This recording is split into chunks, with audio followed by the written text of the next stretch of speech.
দেশ থেকে পাচার হয়ে যাওয়া অর্থ আগামী ফেব্রুয়ারি মাসের মধ্যে কিছুটা ফিরিয়ে আনা সম্ভব বলে জানালেন অর্থ উপদেষ্টা সালেউদ্দিন আহমেদ।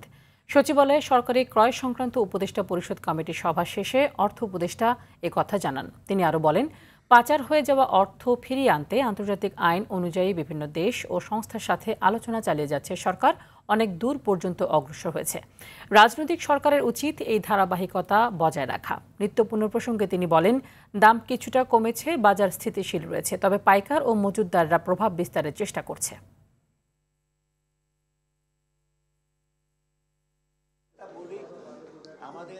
টাকাটা যখন পাচার করে, যারা পাচার করে তাদের বুদ্ধি জানে সব, তো এটা আনতে হলে একটু সময় প্রসেসটা, তবে কিছু তো অগ্রসর হয়েছে।